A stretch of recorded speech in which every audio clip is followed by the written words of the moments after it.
Welcome to NACTV Reads the Banner. My name is Catherine Jasnick, and I'm one of the many volunteers that help create programming for our station.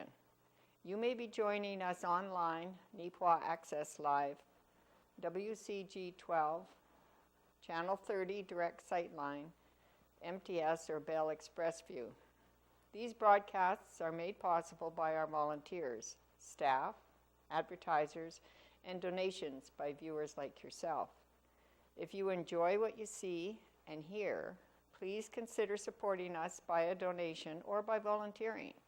Contact our office at 204-476-2639 or NACTV at wcgwave.ca.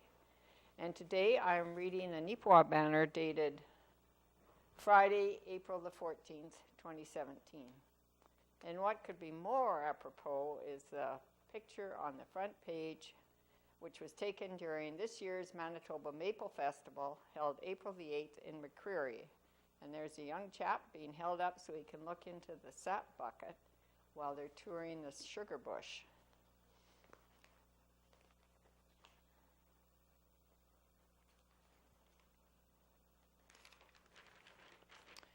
There's a couple of more photos here. This top picture on the left is a volunteer for Manitoba Maple Syrup Festival pouring out a line of maple syrup to make taffy. And at the bottom, one of the many teams of horses which shuttled attendees between the McCreary Golf Course, where many of the festivities took place, to the maple syrup sugar bush. And I understand from people that were there, that was a neat trip in itself. And Neepawa hires a new fire chief. The town of Neepawa has hired a new fire chief. Eve Gillis has taken over the position from Scott Gibson, effective immediately. Gillis has over 20 years of accumulated experience as the deputy chief and has also previously served as the interim fire chief back in 2005. His earliest work with the Neepawa Fire Department began in the late 70s when his father, Alban Gillis, was chief. Neepawa Mayor Adrian DeGroot said having someone with the amount of expertise that Gillis has stepping into the position should ensure that the transition is as seamless as possible. Gillis has a vast amount of experience. He has been a big part of the department for several years. He has also had the responsibility of doing some of the training. The town administration is very confident that he has the capacity to do the job and make the transition as smooth as possible. My understanding as well is that he's quite excited about this opportunity. He has a vision for the future of the department, and some of the ideas he brings in are exciting, stated DeGroot. Gillis noted that he's looking forward to the challenge and putting his stamp on the department. This is not only an opportunity to continue the great work that Scott Gibson has started, but also a chance to build off of it, noted Gillis. Considering what is going on with the department this year, with a new fire truck and the planning for the new fire hall, there are many opportunities that we can build from. There's also such a great bunch of people connected to the department who put themselves on the line to protect this community. I'm very proud to be associated with them. Gibson, who has been chief for the past 12 years, recently decided to step down to focus on priorities outside of the job. He will, however, remain with the department as a volunteer. Gibson said he has enjoyed his time as chief and looks forward to continuing to serve the community on the fire department, only in an altered capacity. This transition follows closely on the heels of another recent change, as Leisure Services Manager Amanda Novak informed the town that she would be stepping down and moving on to a position with the Manitoba Division of the MS Society of Canada. Town administration has indicated to the banner that Novak will assist them through the transition period as the search for a new individual to step into the role takes place. and both those people will be missed. And ticket time. NACI major production cast members Jaden Lowe left and Madison Franks sell tickets to Pat Gawaziak while grade 9 to 12 teacher Brittany Hammond looks on. Ticket sales for NACI's major production began on Saturday, April the 8th at Arts Forward. And local celebrations for Canadian Film Day. Canada has a rich history of film excellence, and this month, area residents will have the chance to see some of these movies free of charge.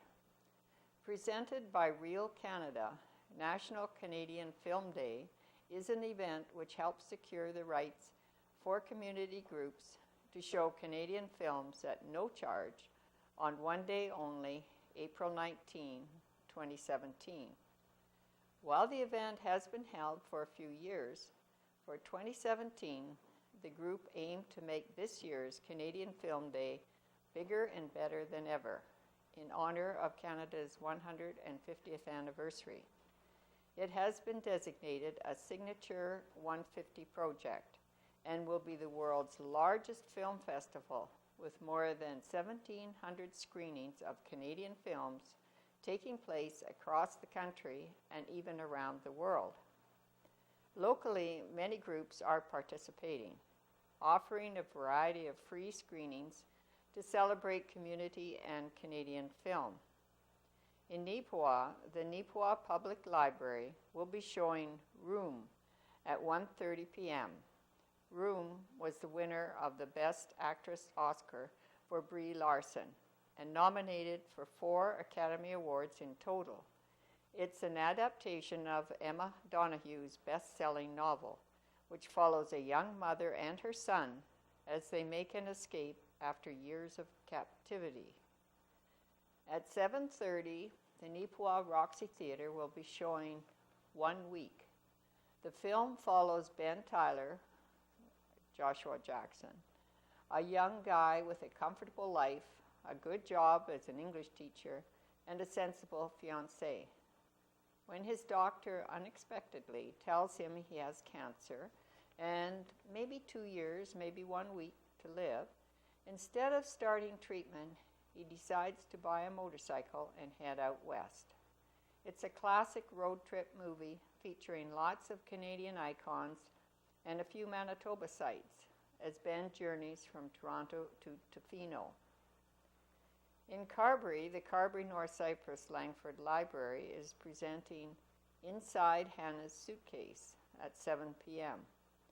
The poignant documentary is based on the internationally acclaimed book Hannah's Suitcase, which tells the tale of George and Hannah Brady, 2 young children who grew up in pre-World War II Czechoslovakia, and the terrible hardships they endured because they were Jewish.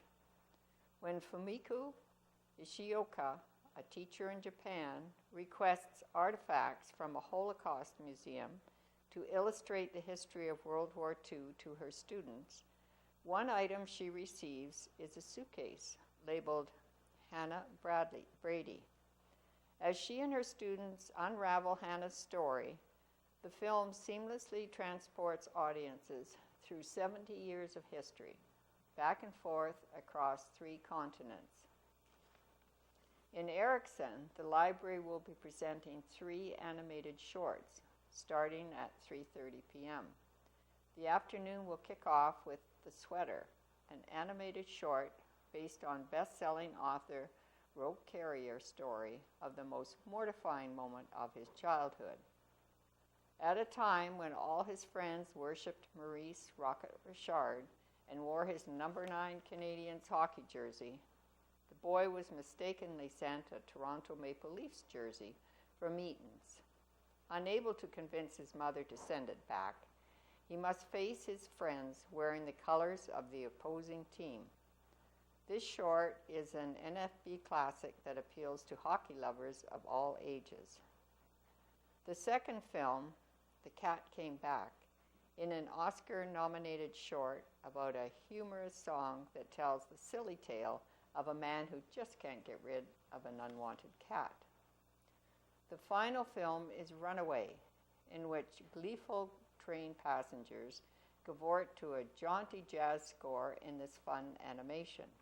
But when their driver disappears, the careless ride turns darkly funny. In Wasagaming, Clear Lake Country will be presenting Anne of Green Gables at 5 p.m. at the Rocky Mountain National Park Visitor Center. In this Canadian classic, set in turn of the 20th century Prince Edward Island, siblings Matthew and Marilla Cuthbert decide to take in an orphaned boy to help them on their farm. Instead, they get freckle-faced, red-haired Anne Shirley. The stubborn and outspoken 11-year-old girl's fiery spirit and imagination are sure to turn life upside down on the peaceful island and add a lot of love into the Cuthberts' lives. And we have it continued. This mini-series adaptation of Lucy Maud Montgomery's series of novels, one of the highest-rated broadcasts in Canadian television history, features Megan Follows in the title role, who has since gone on to become one of Canada's most critically acclaimed actors. Later in the evening, Lake House will present Fubar at 7 p.m. This hilarious mockumentary is based on the lives of lifelong friends and headbangers Terry and Dean, who've devoted their lives to the important arts of beer, heavy metal, and, well, breaking stuff.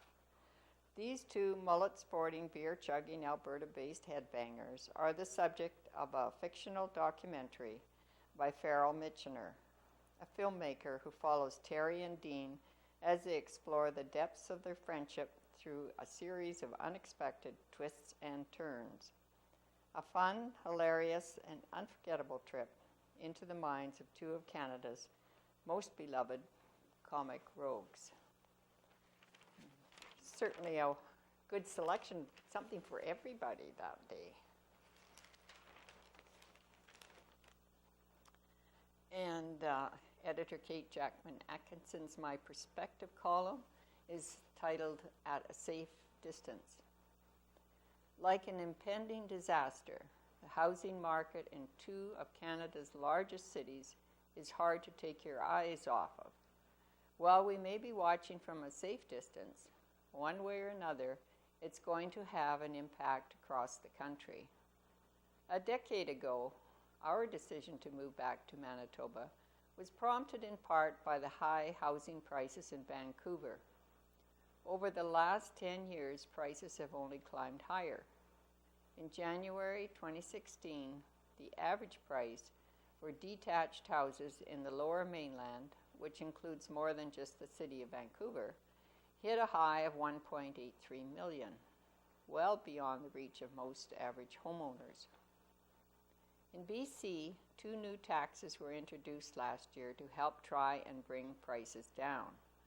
One is a higher tax rate on the portion of a home's selling price above $2 million, and the second, a 15% tax on foreign home buyers in Metro Vancouver, which covers 21 municipalities. The taxes seem to be having the intended effect. In January 2017, prices saw a 17.8% decrease to an average of $1.5 million. While the situation in Vancouver cooling, attention has turned to Toronto, where words such as bubble and dizzying are being increasingly used to describe the real estate market. Recent real estate reports show that compared to March 2016, homes in the Greater Toronto area sold for 33.2% more in March 2017. In comparison, nothing else in the economy has risen that much. Economic output rose about 2.3% on an annualized basis. Hourly wages for those aged 25 to 54 rose by 1.7% in the last year. And the Canadian stock market put in extremely strong results, rising 21% in 2016. In March, the average price for a home in the Greater Toronto Area was $916,576. This price includes detached homes, condos, and townhouses across the region. The average price for a detached home in the City of Toronto was $1.6 million in March. In comparison, a slew of luxury homes sold in Winnipeg last year, pushing the average home price over $300,000. Like in Vancouver, many point to an influx of offshore money as one of the drivers behind high prices. As one person put it, overseas investors are using Canadians' homes as gold bars, a safe place to park their money while they ride out turbulence in other financial instruments. Not only that, with such rapidly rising housing prices, people are buying homes with the sole intention of speculating in the market. The problem is that using homes as purely financial investments creates a slew of problems. When homes are taken out of the housing market for either ownership or rental, that city's residents are left scrambling to find housing. Additionally, vacant homes hollow out neighborhoods and impact local businesses expecting to have residents to serve. For comparison's sake, Farm Credit Canada just released their report on average farmland values in 2016. Last year, Canadian farmland rose in value by 7.9%. FCC divides the country into 51 regions, and in 7 of those, there were no increases in value. In Manitoba, the value of farmland rose by 8.1%. Perhaps the difference is that farmland's value is much more closely tied to the value of what it can generate. J.P. Gervais, FCC's chief agricultural economist, cautioned producers not to become overly confident in the rising values, noting that crop receipts have increased at a slower rate than farmland values over the past few years.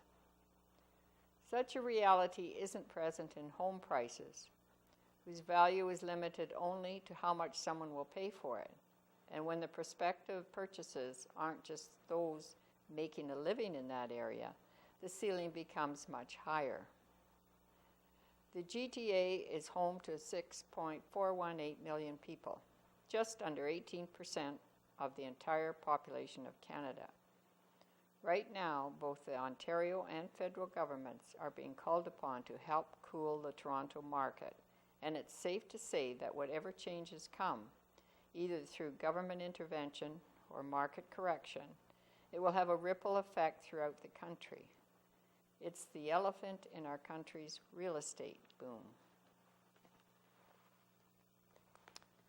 And Rita Friesen's Homebodies column is entitled this week, Embracing Technological Advancement. The times they are changing. There was a time when I carried a pocket-sized day minder with me. The Reader's Digest was one of my favorite. Loved the monthly layout and space for notes. Well, I have embraced technology. My trusty cell phone, outdated by most standards, is my go-to. It now holds my appointments, my telephone numbers, my fitness goals and attainments, and my games. All that in one little package. I'm doing okay with it. Know how to enter events, scroll ahead for months and months, and prevent most double booking. I have not mastered split screen, so I'm not certain if I could actually be in dialogue and check availability. That's fine, for I know how to text the caller and verify details after the conversation has been completed. I love the health app, and I'm using only a minor portion of the program. I measure my dog walking steps. On average, Henry Hoover and Miss Daisy and I gallop between 7,000 and 9,000 steps a day.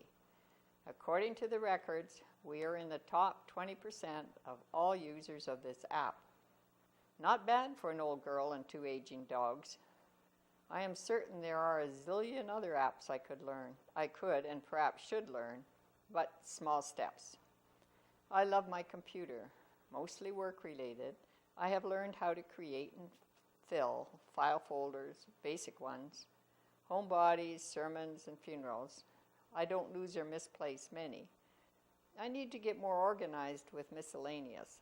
That folder is convoluted, difficult to find what I know I put in there. Then there is the wonder of Facebook. I love the contact I maintain with a sister based in Australia, but all over the world, a daughter in France, grandchildren all over the prairies, and friends far and near. I appreciate the tech support offered by my grandchildren. Here at home, my granddaughter keeps my phone functioning, and for the computer, well, my grandson nearby has all my information, totally trust him, and can log on to the very screen that is confounding me. Calm me down, talk me through, for my lack of knowledge for the correct technical term can be frustrating, and solve my computer problem. No, Grandma, if they deleted your hard drive, you would not be seeing what you are seeing. With a few clicks, I am back to my beloved home page. Cars have become more technical. Ed could repair or improvise any non-functioning feature in an automobile. One vehicle we drove literally had a strip of electrical tape blocking a non-applicable warning light, a fix of sorts. Now, when I have flashing lights and warnings, a grandson that talks me down and walks me through. Thank you. I embrace advancement. I try to understand the need for the growing edge of technology. Now I need to learn how to activate a tracking beeper on my phone. She always has a very good column. And Helen Drysdale's recipe, Out of Helen's Kitchen, and this week it's entitled European Settlers. And Helen's doing several months showcasing some historic recipes in Canada's honor of its 150th birthday. With the aid of an energetic Manitoban, Sir Clifford Sifton, Minister of the Interior, from 1896 to 1905, and lots of enticing advertisements, immigrants began to find their way to the Canadian prairies. Sifton strongly believed that sturdy European immigrants were the best settlers for the challenging prairies because of their familiarity with agriculture, rural lifestyles, and harsh climates. He disliked the idea of urban settlements and sought the development of prairie homesteads. He promoted the immigration of groups like the Ukrainians, Hungarians, Scandinavians, Romanians, Polish, and Dutch over the more traditional British immigrants. Huge numbers of Europeans responded. The largest single immigrant group was the Ukrainians, who now constitute over 11% of the population and are an important part of Manitoban culture. The immigrants faced many new difficulties when they came to Canada: a new language, new customs, and a whole new way of life. They were not always welcomed with their different ways. Many children started school not knowing a word of English. Some were not treated with compassion, but in many schools, kindness and common sense were alive, and the walls of hostility were broken down. With our new immigrants came ample varieties of food. Our cookbooks are a happy mingling of many ethnic origins. Who does not look forward to a church pierogi supper, a steaming bowl of borscht, Oktoberfest sausage and sauerkraut, Hungarian goulash, Norwegian lefse, or a crunchy Polish dill? It does not get any more Canadian than that. And her first recipe is kapusta sauerkraut soup. And that's a half to a pound of pork ribs, 8 cups water, 2 bay leaves, 1 teaspoon caraway seeds, 1 medium onion, 2 to 3 cloves of garlic minced, 2 to 3 medium potatoes cubed, 3 cups of sauerkraut rinsed, 2 carrots sliced, dill or parsley, 2 tablespoons of flour to thicken, 1/4 cup of water, and salt and pepper to taste. Place the ribs, water, bay leaves, caraway in a large pot, bring to boil, turn the heat down and simmer for an hour until the meat is tender. Remove the meat, Strain the stock, return the meat back to the stock, add the onion, garlic, potato, sauerkraut, carrot, and dill to the stock. Simmer for 30 minutes, add the flour to the water, and stir into the soup. Cook for a few minutes and add salt and pepper to taste and serve. And community event honors excellent volunteerism. Each year, the Neepawa Rotary Club recognizes outstanding Rotarians and community members at their annual Paul Harris Night.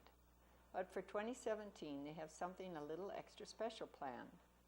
This year marks the 100th anniversary of the Rotary Foundation, and in honor of the milestone, this year's banquet will offer a full slate of inspirational speakers and community members. This year's event, planned for April 27th at the Neepawa Legion Hall, will feature two guest speakers, Mary Lou McPhedran and the Honorable Janice C. Philman. McPhedran, a graduate of Neepawa Area Collegiate, is a human rights lawyer, director of the Institute for International Women's Rights at the University of Winnipeg, and a senator in the Canadian Senate. Philman is the Lieutenant Governor of Manitoba. Rotary President Don Schmall explained that McPhedran is a former Rotarian and will be talking a bit about the Rotary Foundation. Philman will be speaking about the importance of volunteerism and its ties to a healthy community. In addition to the guest speakers, two community members will be given Paul Harris Fellowships. The Tony Otten Award winner will be Rotarian Nikki Free, and a special community fellowship will be given to Hallie Krasaniuk, a member of the 2016-2017 National Women's Hockey Team. A Paul Harris Fellowship recognizes a $1,000 donation to the Rotary Foundation, and in these cases, the Tony Otten Bequest and the Neepawa Rotary Club, respectively, are making the donations in recognition of these individuals' outstanding commitment to the club or the community. Tony Otten was a local business person and a Neepawa Rotarian who left $25,000 in his will to the Neepawa Rotary Club.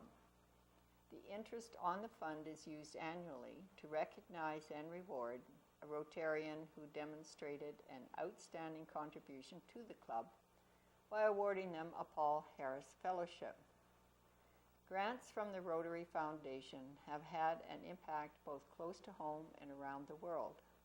The foundation is the charitable arm of Rotary and not only provides grants, but also taps into a global network of Rotarians who invest their time, money, and expertise into the organization's priorities, such as eradicating polio and promoting peace. Foundation grants help Rotarians tackle challenges such as poverty, illiteracy, and malnutrition. Locally, Schmall said that foundation grants have been used to fund projects such as the new play structure at Hazel M. Kellington School, washrooms at the Neepawa Fairgrounds, construction of the outdoor patio at Arts Forward, and increasing the annual Rotary Scholarship given out to an NACI graduate. Additionally, foundation grants have allowed Neepawa residents to take part in international projects, such as the recent vocational training team exchange, in which Neepawa teacher Ron Nordstrom traveled to Guatemala to help train teachers at a rural school. Schmall explained that anyone can donate to the foundation, and donations are tax deductible. Additionally, any donations to the Rotary Foundation are matched by the Bill and Melinda Gates Foundation. While most years the Paul Harris Night is open to Rotarians and invited guests, Schmall explained that this year, in honor of the Foundation's milestone and Canada's 150, they want to extend the invitation to the entire community. We'd like to make it a community event, he said. The Neepawa Rotary Club Paul Harris Night will take place April 27th at 6 p.m. at the Neepawa Legion Hall. Anyone interested in more information about the event or purchasing tickets can contact Don Schmall at 476-2345 or any Rotarian. Certainly is a wonderful, wonderful organization.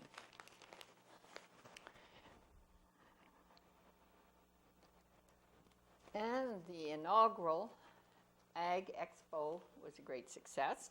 And a photo is showing a total of 39 exhibitors who participated in the first Neepawa Ag Expo at the Yellowhead Arena on Thursday, April the 6th.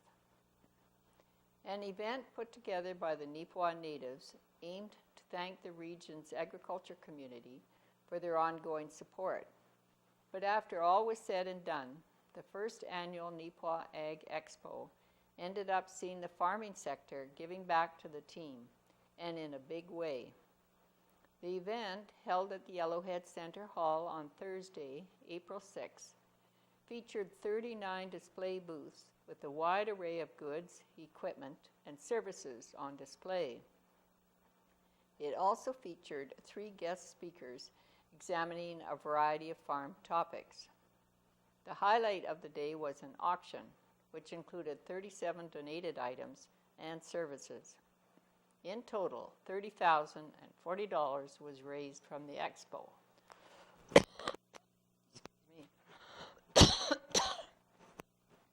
Which will go towards the operational expenses for the excuse me.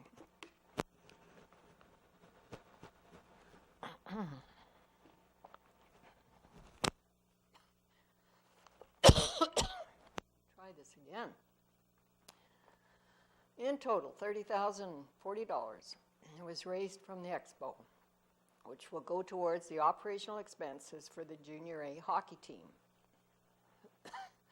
As the day drew to a close, some in attendance noted that the expo had done a good job of recapturing some of the excitement that surrounded the former NEPEX trade show, which used to be staged as a showcase for the ag industry.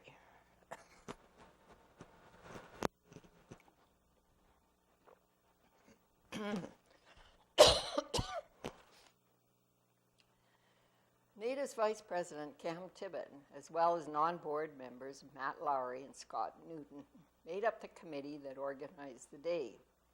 They spoke to businesses about participating, either through setting up a booth within the hall or donating something for the auction. Lowry said going into this event, the trio had modest expectations for support in this inaugural year. He said the response they got was more than expected. It was quite a good feeling when we finalized the number of booths involved and found we were at maximum capacity.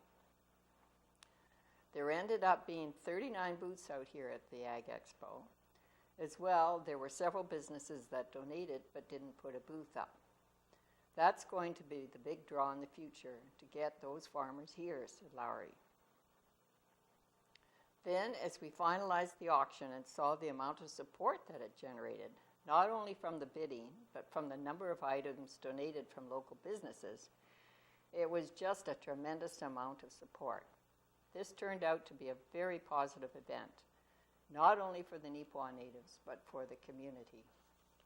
Neepawa Natives President Ken Waddell was impressed with the final results and thanked Lowry, Tibbett, and Newton for all the hard work they had put in to make the expo what it was.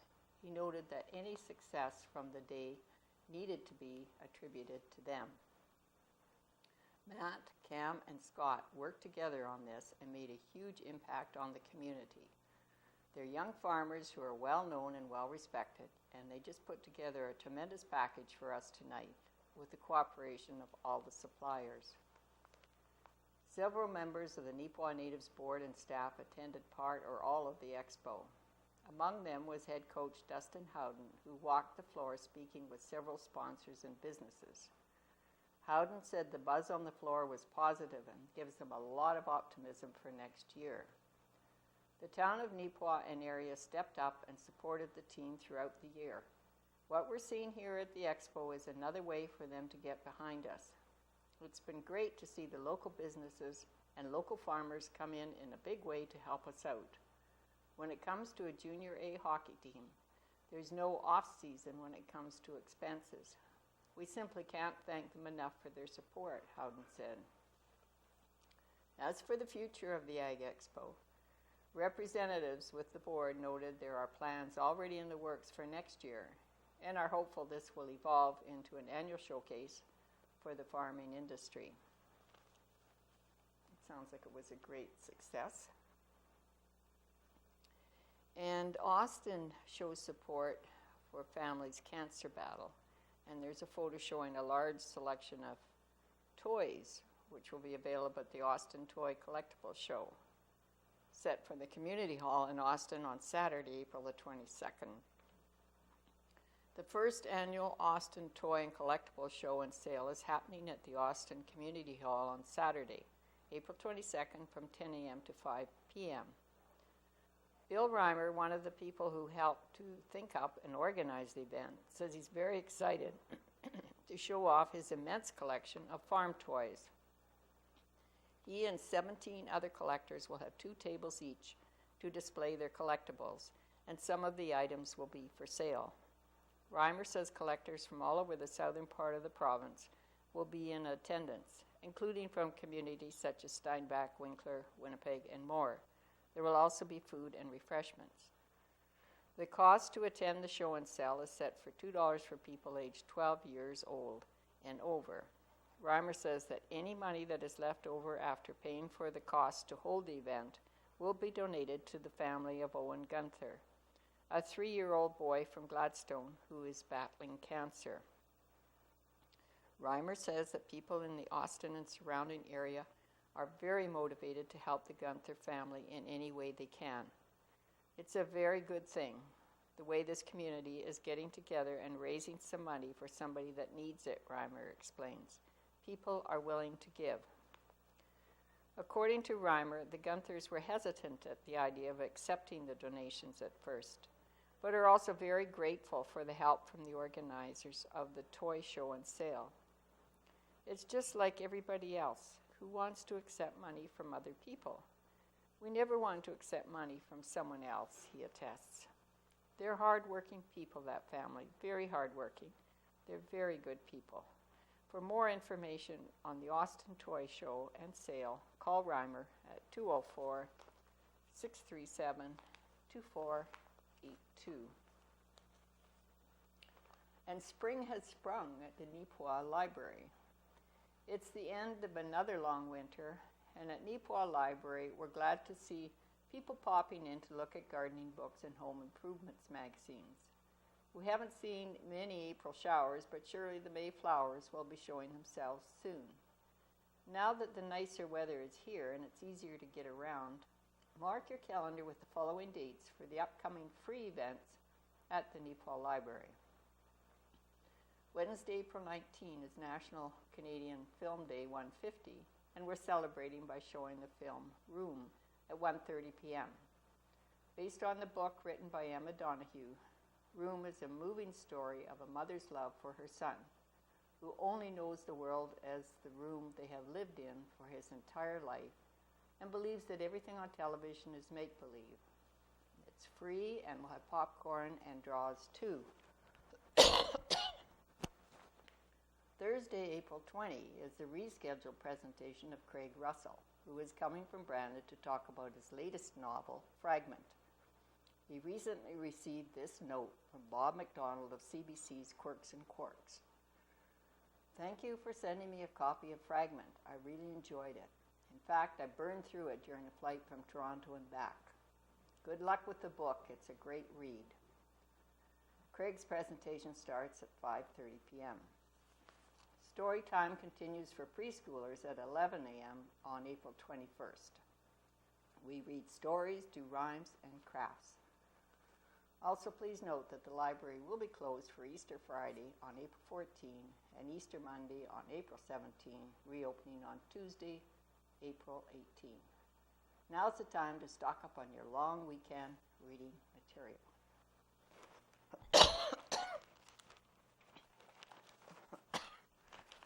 I'm going to go to the obituaries just to make sure we get them in this week. There's 3 of them this week.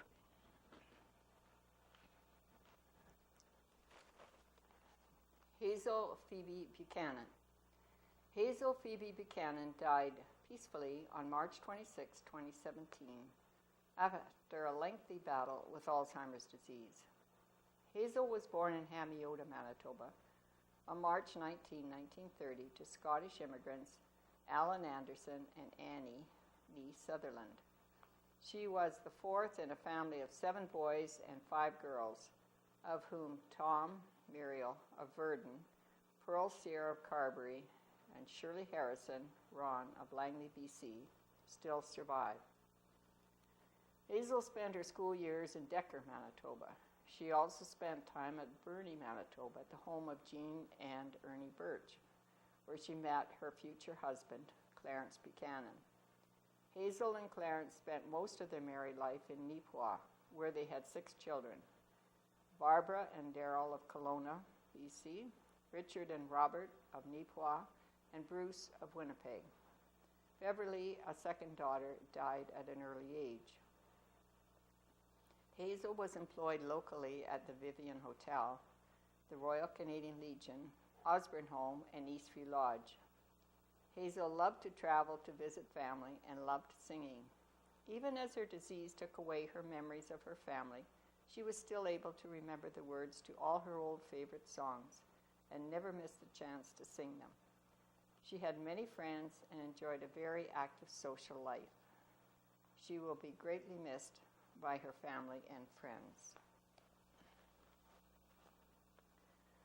Terry Woodley, peacefully on April the 4th, at Country Meadows Personal Care Home in Neepawa, Terry Woodley passed away at the age of 70 years.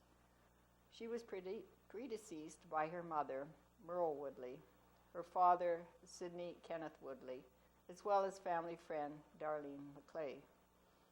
She is survived by her sister, Barbara, Ivan Foster, niece, Kelly, Melvin Meisner, nephews, Albert, Annette O'Day, Sean O'Day, James, Sherry Foster, and niece Candy, Bill Croy, as well as many great and great-great-nieces and nephews.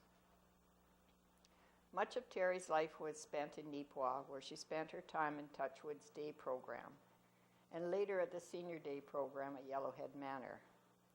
Terry thoroughly enjoyed sewing, crafts, baking, puzzles, reading magazines, and spending days shopping. She loved to go for coffee and just be around other people. Terry was all about family and was lucky to have both her own family as well as the family she found at Touchwood Park. The family would like to extend their thanks to the staff of Touchwood Park, McCreary Alonza Health Center, and Country Meadows. As per Terry's wishes, there will be no funeral, and a private family interment will be held at Minnetonka Cemetery at a later date. In lieu of flowers, donations can be made to Touchwood Park Association in Neepawa. Irene Hazel Mary Bateman, Nee Burton. It is with great sadness that we announce that Irene Hazel Mary Bateman, Nee Burton, entered into rest on March 13th in Neepawa, Manitoba. Irene was born May 19, 1928, to James and Clara Burton in the Glenholm District in Lansdowne Municipality, Eden, Manitoba. She grew up on the family farm, which gave her the knowledge she needed to be married to a farmer. Irene received her education at Glenholm School till grade 11. She took her grade 12 in Neepawa, and from there she went on to normal school in Winnipeg with her sister Audrey. She taught at 3 rural schools in Manitoba: West Curtis, East Prospect, Twyford, and Fleming School in Brandon. On August 23, 1954, Irene married the love of her life and her best friend, Lawrence Bateman. They farmed together on Dad's family farm till they retired to Neepawa in 1996. Together they were blessed with 4 children. Mom was active in the Arden UCW, Crocus Drop-In Center in Arden, Neepawa UCW, Ladies Auxiliary, and retired teachers. She loved to play cards and Scrabble and watched curling every chance she got. Spending time with her family and friends was most important to her. She was a gracious and kind person to all who knew her. Irene was predeceased by her husband Lawrence in 2007. Her parents, Jim and Clara Burton, sister Dorothy Martin in 2006, brothers Len Burton in 1993, Bob Burton in 2002, and Frank Burton in 1942. Brothers-in-law Bud Youth in 2003, Ken Martin in 2005, and niece Verna Wilson in 1979. Left to cherish her memory are her children Lonnie, Lori, Darlene, Brian, Kelly, Beth, Julie, Bruce, 7 grandchildren and 14 great-grandchildren. Sister Audrey Youth of Saskatoon, nieces, nephews, cousins, and many friends. The service celebrating Irene's life was held on March 23, 2017 at the Neepawa United Church, with Kristen Woodberg officiating. Interment was at the Riverside Cemetery in Neepawa. Pallbearers were her grandsons, Jesse Bateman, Kyle Musgrove, Joel Musgrove, Reed Musgrove, Jared Folkerts, and Paul Mantee. White's Funeral Home in charge of arrangements. If desired, donations may be made to the Neepawa Area Palliative Care, Box 1240 Neepawa, or the Heart and Stroke Foundation in Brandon. And those are the obituaries.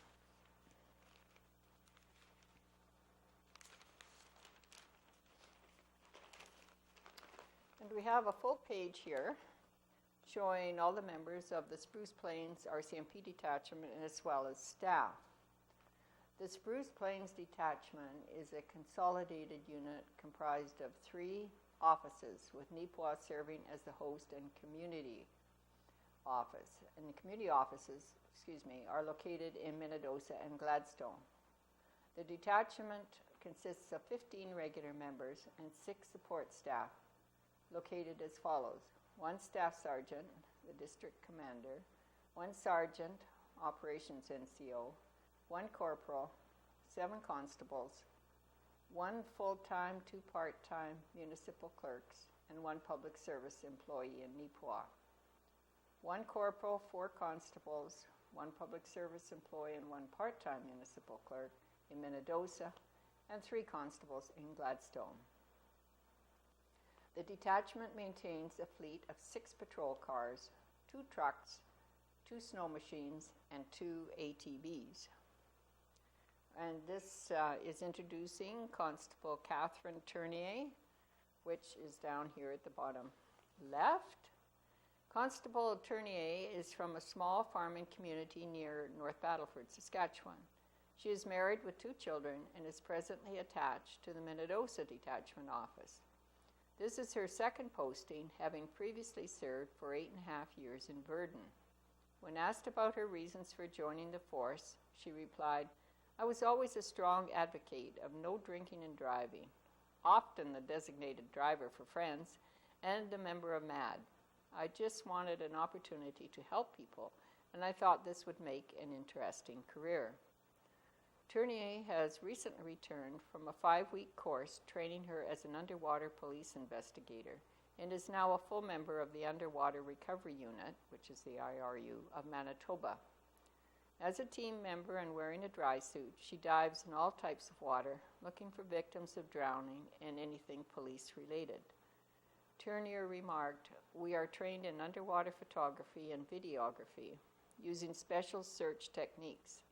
Basic camera equipment is often used, enclosed in a special underwater housing. Other IRU teams might employ GoPro equipment, which is attached to the diving mask. Our unit covers all of Manitoba, has assisted in Saskatchewan, and responded to calls from Nunavut. When recovering a victim of drowning, we're still helping people, giving the victim's family some closure. I enjoy interacting with people, assisting them, even educating them. When I speak to those who have broken a traffic law, they might get a ticket, but they're also going to get an education from me. I'll explain. If you don't stop at a stop sign, what might happen? Maybe being the cause of an accident. The laws are in place to keep people safe. Outside of my RCMP career, I have few outside interests as my family keeps me busy. As the kids grow older, I'm sure to be involved in community events. We're looking forward to hosting an exchange student from Colombia in the near future, said Tournier. And just going over the members here, it's always interesting to note where they're all from, as they're from all over Canada, and actually in one case outside of Canada. We have Acting Staff Sergeant Mark Moorhouse, who is from New Brunswick, Corporal David Taggart, who's from Winnipeg, Constable Mallory Cothra, Victoria, BC, Constable Andrew Cowan, Ontario, Constable Aaron Dobson, La Riviere, Manitoba, Constable Clayton Feek, Cape Town, South Africa, Constable Dave Fisher, Brampton, Ontario, Constable Jason Gurovich, Sault Ste. Marie, Ontario, Constable Kofi Labudu from Ghana, West Africa, Constable Roger Mitten, New Brunswick, Constable Joseph Paslowski, Yorkin, Saskatchewan, Constable Adam Reed, Ontario, and Constable Taylor Silver from Windsor, Ontario, and Constable Adam Stokes, Lindsay, Ontario, Constable Catherine Tournier from North Battleford, Saskatchewan, Clerk Emily Sutherland at the Neepawa office, Clerk Lisa Mitchell, Neepawa office, Clerk Teresa Susky, Neepawa office, Clerk Leslie Dyke, Neepawa office, Clerk Debbie Morgan, Minnedosa office, and Clerk Brittany Pollard from Minnedosa office. It's always interesting when they're from so many places across Canada and beyond. And we have Neepawa's World War I connection. On April the 7th, local military historians Robert Ferguson and Cecil Pittman attended the official opening of the Royal Canadian Artillery Museum exhibit entitled In the Footsteps of Vimy. The opening of the exhibit was timed to coincide with the 100th anniversary of the Battle of Vimy Ridge, which took place April 9th to April the 12th, 1917. In the battle, the Canadian Corps were able to retake the ridge, where the attempts by French and British troops had ended in failure. It was the first time a complete Canadian unit fought under Canadian command. And there's a photo of the memorial in front of the courthouse in Neepawa. And while it's unclear if any soldiers from the Neepawa area were among the 10,000 killed and wounded at Vimy Ridge, in total, 152 men from the Neepawa district were casualties of World War I.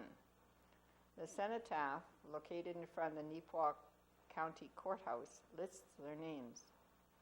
Additionally, Neepawa is home to a cannon captured by 10 Canadian INF Battalion on February 19, 1918, in Pearl, and I don't know how to pronounce this, Pearl Zoran.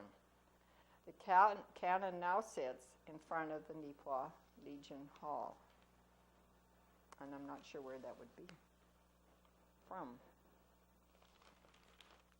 Somebody will probably let me know.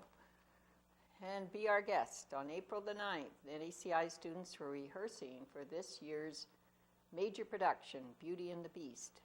And a photo here is showing them singing Be Our Guest. With sitting in the foreground is Elizabeth Dobson and Graham Chapman, who is playing Lumiere. And Krizaniak Canada settled for silver at the World Championship. Canada's national women's team crossed the border with a silver medal after a 3-2 overtime loss to the United States in the gold medal game Friday, April 7th at the 2017 IIHF Women's World Championship. Megan Augusta from Ruthven, Ontario, put in Canada ahead just over a minute into the first period before the U.S. netted the equalizer at 4 minutes, 34 seconds. Brianne Jenner from Oakville, Ontario and Calgary, CWHL, answered the second American goal, finding the back of the net on the power play midway through the third period to send it into overtime. The Americans were lifted to victory after Hillary Knight potted the game winner just over 10 minutes into extra time. Between the pipes, Shannon Sabatos of Edmonton, Alberta and Fort Saskatchewan, CHL, turned aside 37 of 40 shots. This definitely wasn't the outcome we wanted. It was one great game and it could have gone either way at any moment, said head coach Laura Schuler. We definitely had our chances tonight and it's important for us to hold our heads high. Canada finished the preliminary round with 1-2 record after falling to the United States 2-0 and Finland 4-3 and besting Russia 8-0. It advanced the gold medal game after a 4-0 semifinal victory over Finland on Thursday. This one hurts for sure. It's tough, but it's motivation for us, said Captain Marie-Philippe Poulin from Beauceville, Quebec and Montreal, CWHL. This was a better game for us. Looking back to the start of the tournament, we went through a lot of adversity and I'm really happy with the way we came out and stuck together. The team featured Hallie Krasaniak of Neepawa in her third Women's World Championship with Team Canada. The defenseman recorded one assist in her team's 8-0 defeat over Russia during the preliminary round. The Canadian contingent has now won the silver medal 8 times at the World Championship. 2005, 8, 9, 11, 13, 15, 16, and 17. Canada's national women's team has appeared in every World Championship gold medal game, winning 10 gold medals, 1990, 92, 94, 97, 99, 2000, 2001, 2004, 2007, and 2012. And some of the top bowling scores: Club 55 of April the 7th, ladies high single and triple, Vivian Oswald, 258 single and 655 triple. Men's high single and triple, Ed Ohust at 276 and 587. So those are extremely good scores. And the Neepawa District Fine Arts Festival piano winners. We'll go from the photos around. Francis Banaf, Jenna Bray, Talia Iwanchisco, Charlie Strelzik, Veronica Kasage, Macy Wither, Kyla Wachowski, Dasha Chekhovskaya, Raylin Koszowski, and Oksana Iwanchisco. From April 6th to the 8th, talented singers and musicians took to the stage at Knox Presbyterian Church for the 2017 Neepawa and District Fine Arts Festival. The annual event gives performers a chance to perform in front of family and friends and also receive feedback from a trained adjudicator. Performers also win trophies and scholarships, and this year's piano winners were Grade 1, Trent Domenico. Grade 2, Veronica Castage. Grade 3, Kyla Wachowski. Grade 4, William Shepper. Grade 5, Francis Banaf. Grade 6, Charlie Strelzik. Grade 7, Talia Iwanchisco. Grade 8, Tony Koszowski. And Grade 9, Oksana Iwanchisco. Piano Trophy Medallion Scholarship Awards. Inner Wheel Trophy Medallion Scholarship, Grade 1 to 3, Kyla Wachowski. Beta Sigma Phi Scholarship, Grade 1 to 3, Macy Wither. Royal Canadian Legion Ladies Medallion Scholarship, Canadian Composer, Grade 1 to 3, Veronica Castage. Royal Purple Trophy Medallion and Elk Scholarship, Grade 4 to 6, Charlie Strelzik. United Commercial Traveler Scholarship, Grade 4 to 6, Francis Banaf. Royal Canadian Legion Ladies Medallion Scholarship, Canadian Composer, Grade 4 to 6, Jenna Bray. Elk Scholarship, grade 1 to 6, Raylin Koszowski. Rotary Trophy Medallion Scholarship, grade 7 to 9, Talia Iwanchisco. Royal Canadian Legion Scholarship, grade 7 to 9, Dasha Tchaikovskaya. Lionel's Medallion Scholarship, Canadian composer, grade 7 to 9, Oksana Iwanchisco. And next week's banner will give the winners of the vocal categories. So it sounds like it had a very, very good turnout for the festival. And just a note here that Killarney wins the second straight provincial championship. For the second straight year, the Tiger Hills Hockey League's Killarney Shamrocks are also the provincial championships. So it was pretty good for Killarney. It was a near perfect season for the Killarney Shamrocks. They were undefeated during the regular season and lost just once on their way to claiming the league championships. They went a perfect 4-0 at the provincial senior A tournament to earn back-to-back champions. They closed out the year with a 9-3 win over the Northwest Senior Hockey League's Norway House North Stars on Sunday, April 9th in the final at the MTS Iceplex in Winnipeg. The Shamrocks advanced to the championship with a 4-0 semifinal win over the Carberry Plainsmen, while Norway House claimed a 4-3 shootout victory over Notre Dame to make it into the final. Killarney had won the 2016 provincial championship with a 9-4 win over Lac du Bonnet Blues. The 2017 Manitoba Senior A Provincial Championship featured the top teams from the Tiger Hills Hockey League, Manitoba Senior Hockey League, MSHL, North Central Hockey League, Southeastern Manitoba Hockey League, and Carillon Senior Hockey League. So that was very good for the Killarney Shamrocks. And I think we're just about at the end of the Neepawa banner for this week. There is a note here about the Beta Sigma Phi sorority and what it is, a little bit of its history. And their next fundraiser is the Mother's Day afternoon tea at Arts Forward on May 13th. Tickets are $7 for adults, $4 for students, and children 10 and under are free. Tickets are available from any member of the sorority and at Arts Forward. We will, of course, accept further donations. We will be serving beverages, dainties, and fancy sandwiches, all made by our sorority. Come and join us. And the sorority certainly does a lot for the community and a lot of charitable work. And with that, that is the Neepawa banner of this week. Thank you for joining us, and we hope to see you next week. Thank you.